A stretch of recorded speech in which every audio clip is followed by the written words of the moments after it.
भक्ति करता हृदय मुझ पुलकित बने। श्रुति ज्ञान तारो स्मरण करता मने मारो निर्मल बने। श्रुति भाव तुझने जीवन धरता ध्येय मुझ नजदीक बने। उपकार तारो शुभ आराधिता मुक्ति मणि। उपकार तारो शुभ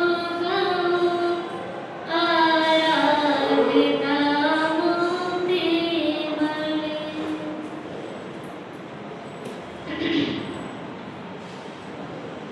धमतरी मंडल पुरुषाधानी काशनाथ दाता के चरणों में वंदन। शासनपति अहिंसा के अवतार भगवान महावीर स्वामी के चरणों में वंदन। प्रातः स्मरणीय हम सबके श्रद्धा केंद्र, हम सबके आस्था केंद्र, प्रगट प्रभावी चारों दादा गुरुदेव के चरणों में वंदन। कैवल्य धाम तीर्थ प्रेरिका प्रवर्तनी महोदया आगमज्ञ परम पूज्य गुरुवर्य श्री के चरणों में वंदन।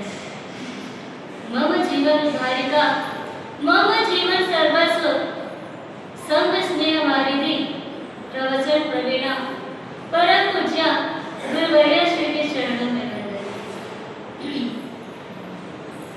धर्म प्रेमी बंधुओं, माता एवं बहन,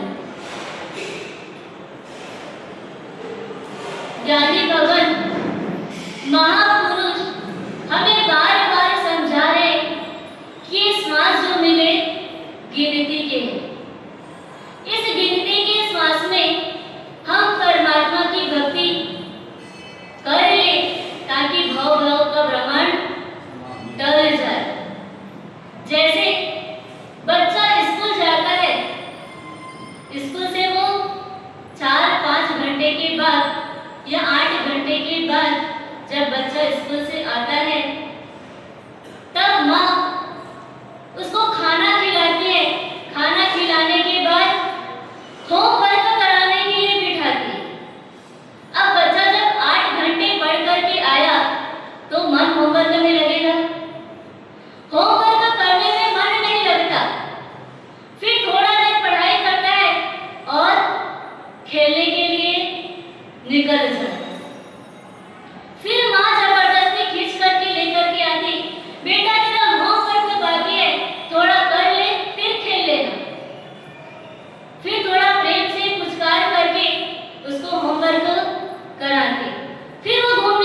आत्मा लोग क्या करते हैं? बाहर ही घुसते हैं। प्रवचन सुनते तक तो एक बार अपने भीतर झांकने का प्रयास करते हैं और यहाँ से बाहर जाते तक वो खजाना छूट जाता है। फिर दूसरे दिन 1 घंटे के लिए आते, खजाना को देख लेते, नहीं हमारा खजाना कैसा है? कल जैसा था वैसा का वैसा ही खजाना है। कोई भी चोर आकर के लूट करके ले करके नहीं गया है, इसलिए क्या करो आज भी बाहर घूम करके आ जाओ। जब किसी व्यक्ति को, चोर को, लुटेरे को जब खजाना मिल जाता है जमीन से, तो वो क्या करता है? खुदाई करते करते अगर एक घड़ा मिल गया, उसमें सोना चांदी आभूषण भरा हुआ है, तो क्या करता है? एक बार देख करके वो खुश हो जाता है कि खजाना मुझे मिला है। पर वो क्या करता है? बार बार बाहर झांक करके देखता है कि कोई खजाना तो नहीं ले जाएगा। क्या करता है वो? सबका ध्यान इधर क्यों भटक जाता है, मन उधर। देखो अपना मन कितना अस्थिर है। हाँ, एक व्यक्ति सामने आता और मन, यदि परमात्मा की वाणी में वो रस नहीं आता, अगर रस आ जाए तो व्यक्ति क्या हो जाएगा? स्थिर हो जाएगा।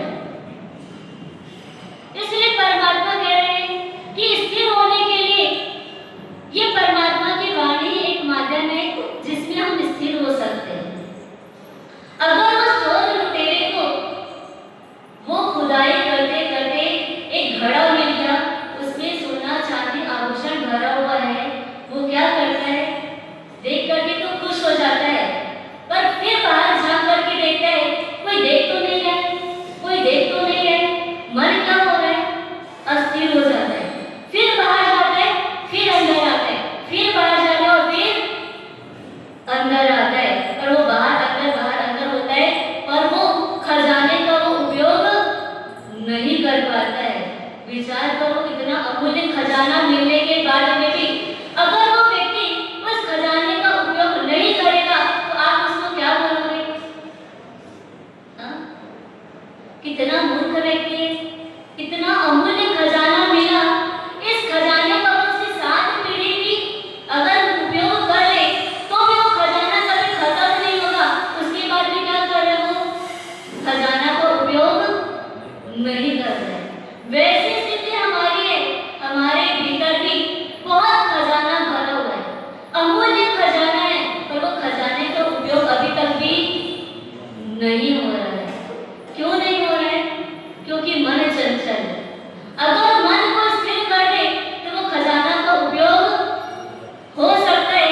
इसलिए ज्ञानी भगवत ने 3रे अध्याय में, स्थिरता नाम का अध्याय, उसमें पहले ही गाथा में बोला कि वत्स किंच चंचल स्वांतो भ्रांता विषिदसि निधिं स्वसनिधावेव स्थिरता दर्शयिष्यति। हे जीव, तू क्यों बार बार भटक रहा है? तेरे भीतर भी वो निधि, यानी वो भंडार, वो अनंत ज्ञान दर्शन रूपी अमूल्य खजाना तेरे भीतर ही है। तू क्यों बाहर ढूंढता है उसे? पर मन चंचल होने के कारण वो तेरा अमूल्य खजाना का उपयोग नहीं हो पा रहा है। स्थिर करना पड़ेगा, मन को स्थिर करना पड़ेगा, क्योंकि पहले अध्याय में लक्ष्य बनाया है कि मुझे पूर्णता को प्राप्त करना है। तो पूर्णता को प्राप्त करने के लिए दूसरे अध्याय में बताया गया, क्या बताया? किसी को याद है? दूसरे अध्याय में क्या चला हमारा? हाँ? कम से कम 6 से 7 दिन हमारा दूसरा अध्याय चला है। क्या बोला गया उसमें?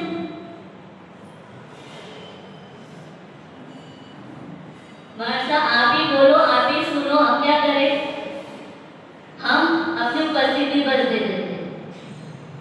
दूसरे अध्याय में बोला गया कि वो पूर्णता को प्राप्त करने के लिए व्यक्ति को मग्न होना पड़ेगा, व्यक्ति को उसमें डुबकी लगाना पड़ेगा, तब वो लक्ष्य को प्राप्त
स्थिरता से करता है कि नहीं करता?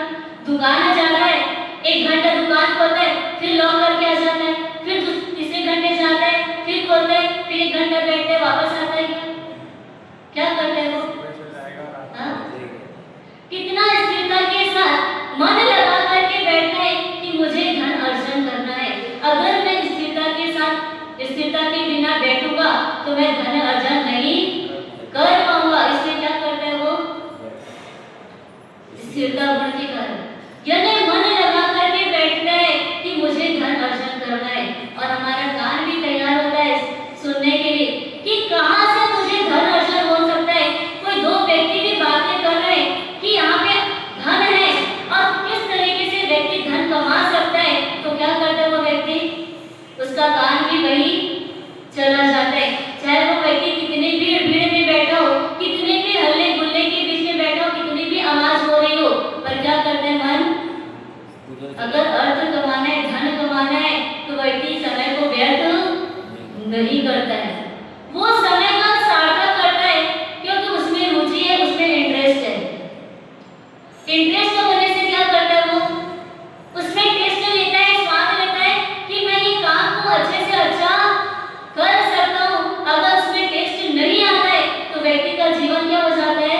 उसको लगता है कि जिस चीज के लिए मैंने जन्म लिया था उस चीज का तो मैं टेस्ट ले नहीं पाया, इसलिए मेरा जीवन क्या हो गया? वेस्ट हो गया। इसलिए मुझे टेस्ट लेना है। टेस्ट लेने के लिए जहां पर अच्छे अच्छे आइटम दिखते हैं व्यक्ति तुरंत लपक जाता है, उसको बोलना नहीं पड़ता। एक बार ब्राह्मण जीवन भर में जीवने के लिए जाता है। आप लोग भी बुलाते हैं ना ब्राह्मण को जीवने के लिए। जब कोई गुजर जाता है तो क्या करते हो? ब्राह्मण को बुलाते जीवने के लिए। क्यों बुलाते हो ब्राह्मण को? बुलाने का रीजन क्या? हाँ? परंपरा चल रही है। क्यों चल रही है? किस कारण से ये परंपरा चल रही है अपने को नहीं पता, पर बड़े लोग जो करते करते आ रहे कि घर पे ऐसी कोई घटना घट जाए तो ब्राह्मण को बुलाना चाहिए, उसको जीवन करवाना चाहिए। पर एक मान्यता आपके अंदर बैठी रहती है कि ये ब्राह्मण को अगर मैं भोजन कराऊंगा तो ये भोजन कहाँ जाएगा? उस आत्मा कहाँ तक जाएगा? जो आत्मा हाँ? जो आत्मा जहाँ गई है, ये ब्राह्मण को खिलाने से भोजन कहाँ पहुँच जाएगा? पहुँचेगा ना? कौवे को भी खिलाते हैं तो क्या करते हो? उद्देश्य वही है। वो कौवा क्या लेकर के जाएगा? वो भोजन को उस आत्मा के पास है। अगर माँ गुजरे, पिताजी गुजरे, घर पे भाई गुजरे, कोई भी अगर गुजर जाता है तो व्यक्ति कौवे को खिलाता है और ब्राह्मण को खिलाता है, तो क्या वो भोजन उस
मिठाई बन गई। वो ब्राह्मण भोजन करने के लिए पहुंचा है, अंदर सुगंध से उसको पता चल रहा है कि कौन सा भोजन बना हुआ है।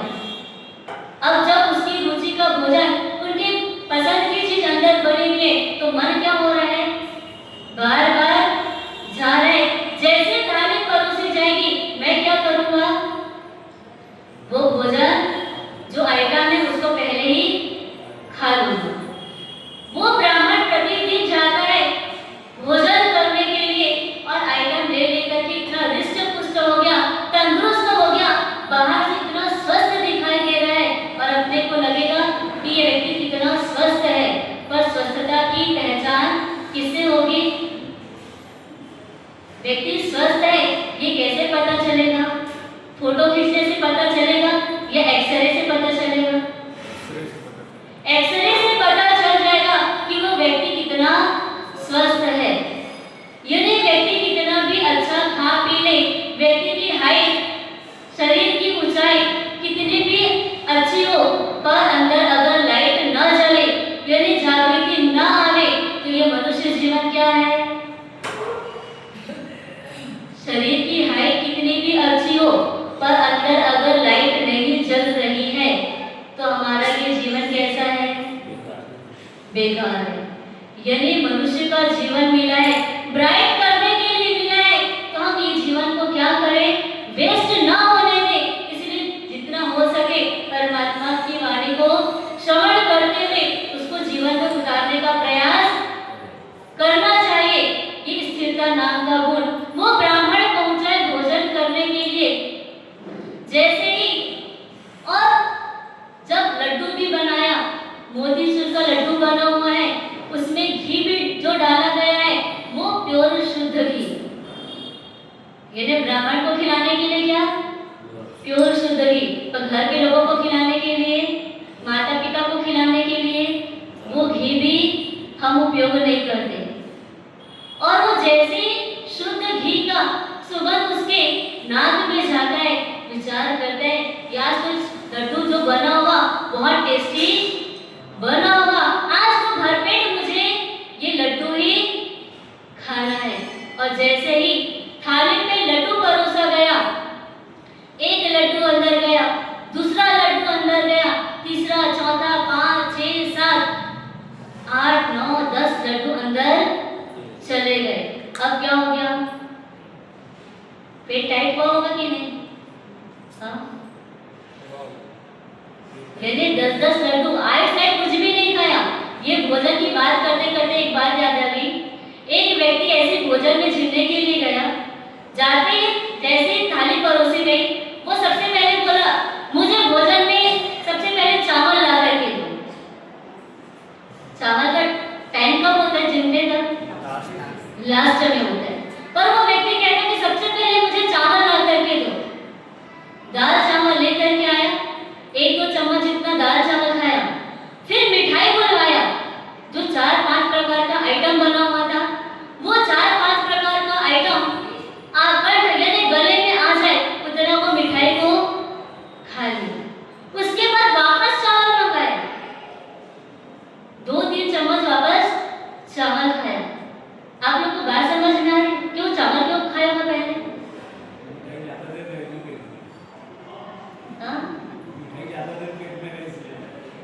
वो वहां के लोगों को समझ में नहीं आ रहा था ये ऐसा विधि क्या है कि पहले चावल खाना, फिर मिठाई खाना, फिर चावल खाना।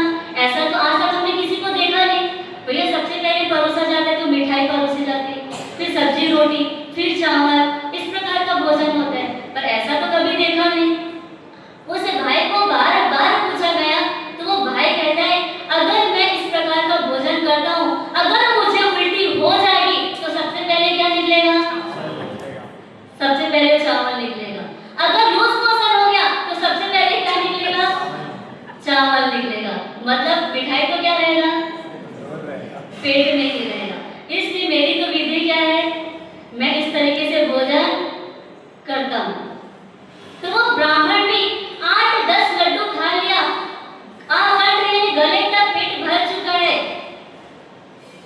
डॉक्टर को बुलाया गया, एकदम बेचैन हो गया, वो उठने की हालत नहीं। डॉक्टर ने बोला भाई ये टेबलेट है, ये टेबलेट को खा लो, थोड़ा पेट खाली हो जाएगा। बेटा भी आया, बेटे ने भी बोला पिताजी ये हाजमोला लेकर के आया हूँ, एक हाजमोला ले लोगे तो क्या हो जाएगा, थोड़ा आपको हल्कापन महसूस होगा, थोड़ा ठीक लगेगा, जो अनईजी फील हो रहा है वो क्या हो जाएगा, ठीक हो जाएगा। वो ब्राह्मण सुन करके इतने गुस्से में आता है ना, एक तमाचा उसके गाल में लगाता है जोर से। अगर मुझे हजमोला खाने जितनी अगर मेरे पेट में जगह होती तो क्या मैं आधे लड्डू और नहीं खा लेता?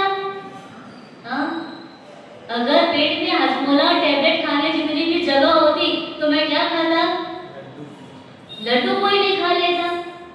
विचार करो, अगर व्यक्ति पर पदार्थों में फंसा हुआ होता है, उसमें ही उसको आनंद आता है, उसमें उसको टेस्ट लेना होता है, तो क्या करता है पूरा जीवन वो, ये अच्छा बना है और ये खराब बना है, पूरा समय उसी में चला जाता है। उसको लगता है कि ये वस्तु मिल जाए तो अच्छा, और बाहरी पदार्थ जितने भी हैं, अगर वो व्यक्ति सोचता है मिल जाए तो अच्छा, पर मिलने से पहले वो दुखी होता है, मिलने के बाद मिलता है तब दुखी होता है, और मिलने के बाद में भी दुखी होता है।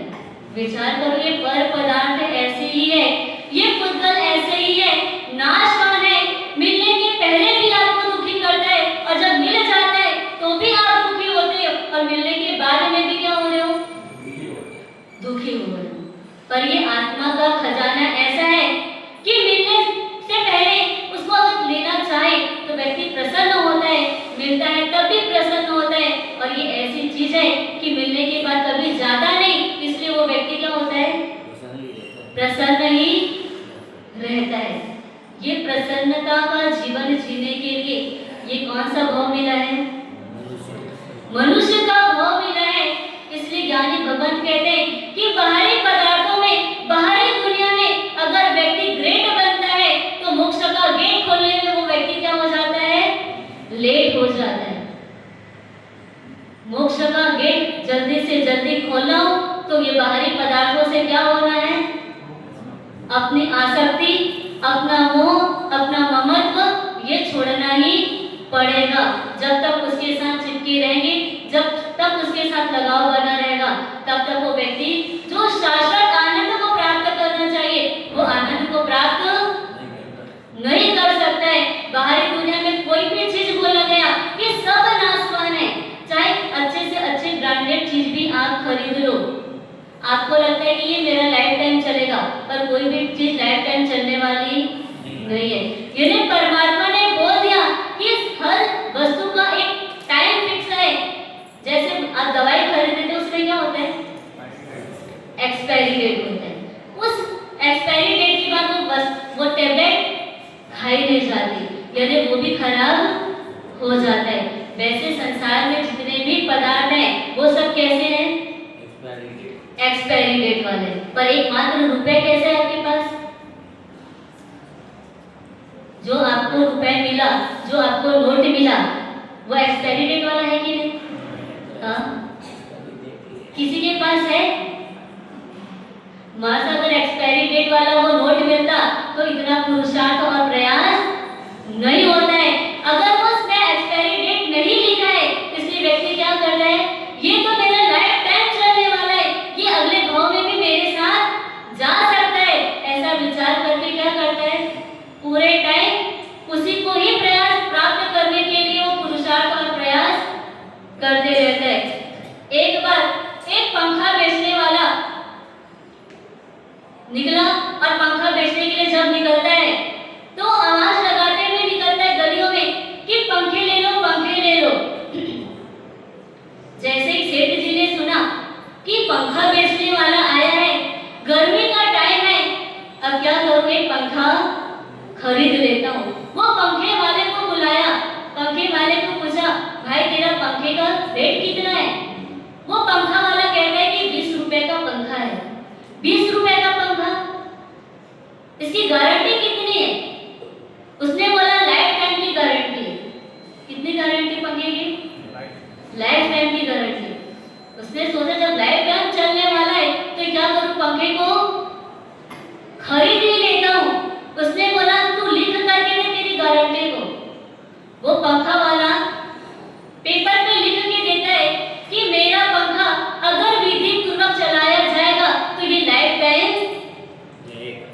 चलेगा। क्या लिखा उसमें? मेरा पंखा अगर विधि पूर्वक चलाया जाएगा तो वो लाइफ टाइम तक चलेगा। वो सेठ जी पंखा खरीद लेते हैं और रात को ऐसा होता है कि लाइट चले जाती, इलेक्ट्रिक पंखा बंद हो जाता है और उसको पंखे की याद आ जाती है। अच्छा हुआ कि आज ही मैंने वो पंखा खरीदा है, तो ये पंखा चला लेता हूँ तो मुझे गर्मी नहीं लगेगी।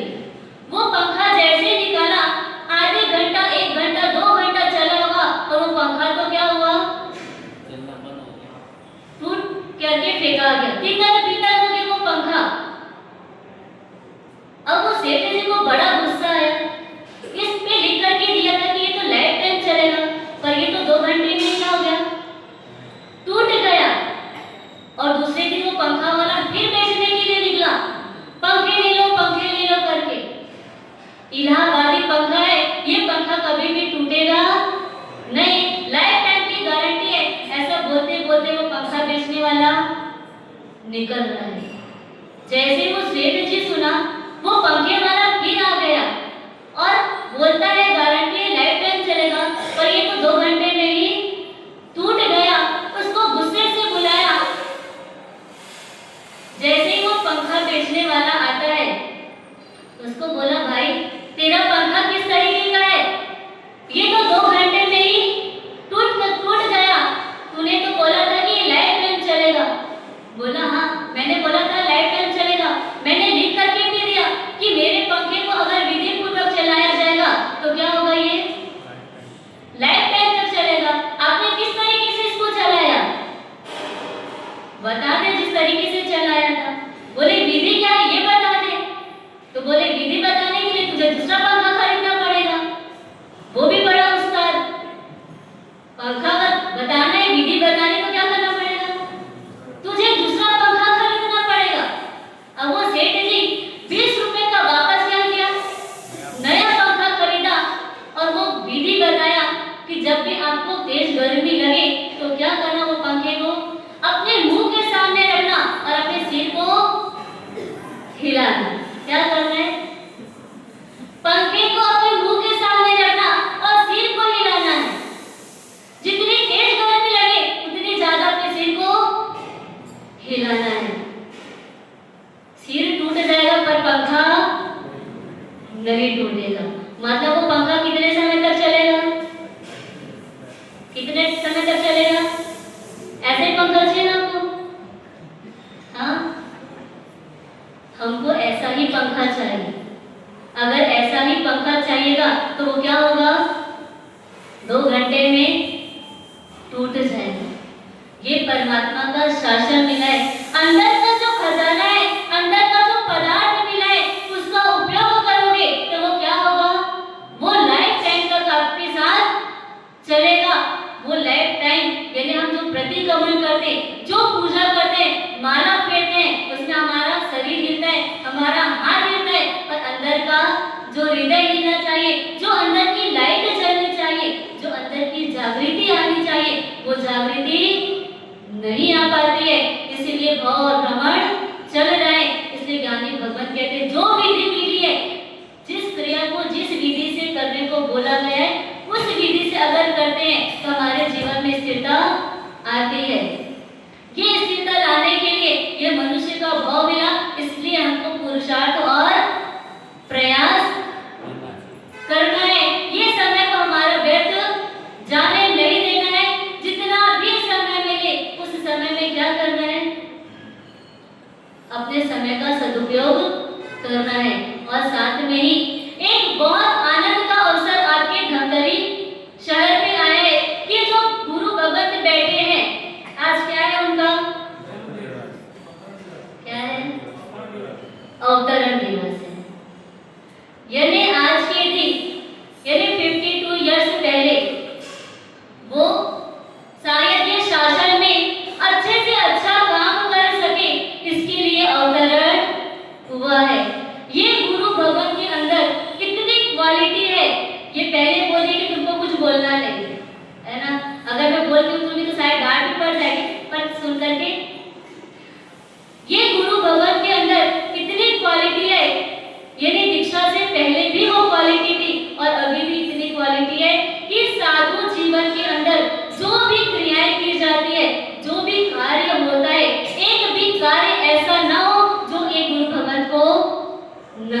देता हूँ। और कोई भी काम को करना हो तो मन में यही प्रयास और पुरुषार्थ रहता है कि हम ये काम को कितना अच्छे से अच्छा कर सकते हैं।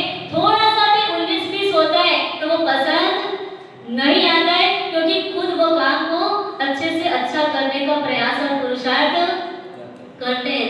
यदि गुरु भगवंत की निष्ठा में, गुरु आज्ञा में वो कार्य किए, कभी भी कोई ऐसा प्रश्न नहीं पूछा ये ऐसा क्यों होता है, अपन ऐसा क्यों करते हैं। जैसे हम लोग अभी के जमाने वाले पूछ लेते हैं कि ऐसा क्यों करते हैं, तो महाराज सब लोग कहते हैं कि हम जब गुरु भगवंत के पास आए तो हमको जो विधि करने को बोला गया, जिस समय जो कार्य करने को बोला गया वो हम कर लेते थे।